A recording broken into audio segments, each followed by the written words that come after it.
We begin today with a historic inauguration. President Biden was sworn in by Supreme Court Chief Justice John Roberts outside the U.S. Capitol building. This inauguration day looking a lot different from previous ones, given the pandemic and, of course, the recent storming of the Capitol building. Limited guests were in attendance and much of the area was locked down. At 78 years old, Biden is the oldest person to serve as commander-in-chief. Speaking after being sworn in, Biden called himself a president for all Americans, and he called for unity and peace in the face of division. Before God and all of you, I give you my word. I will always level with you. I will defend the Constitution. I'll defend our democracy. I'll defend America. And I'll give all of you, keep everything I do in your service, thinking not of power, but of possibilities, not of personal interest, but the public good. And together we shall write an American story of hope, not fear. And Vice President Kamala Harris was also sworn in, becoming the first woman, African American and person of South Asian descent to serve in the role. Supreme Court Justice Sonia Sotomayor administering the oath of office to the former California senator. Please raise your right hand and repeat after me. I, Kamala Devi Harris, do solemnly swear.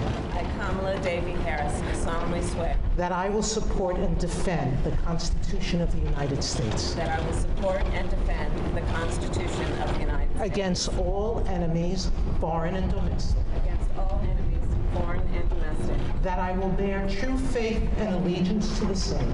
That I will bear true faith and allegiance to the same. That I take this obligation freely.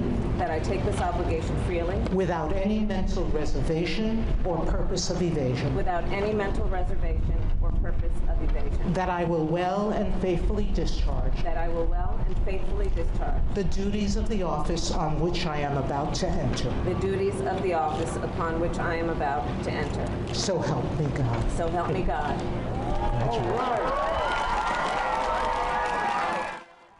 And we are also learning that President Trump did leave a letter for President Biden honoring a generations-old tradition, though he did not attend today's inauguration. Lauren Blanchard, she starts us off from Washington.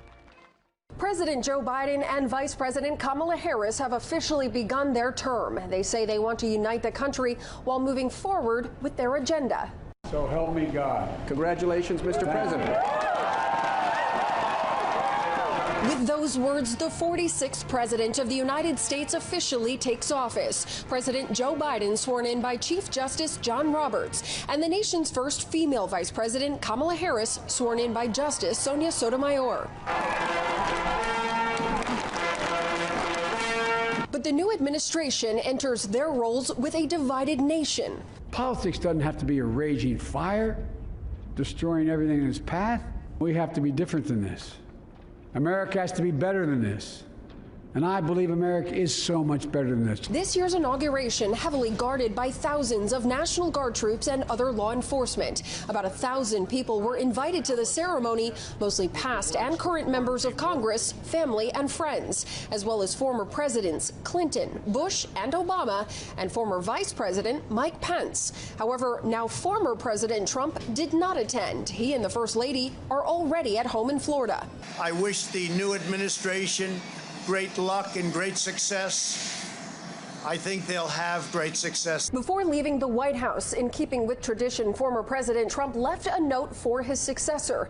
As for what it says, we're told that will stay private between the two men. In Washington, Lauren Blanchard, Fox News.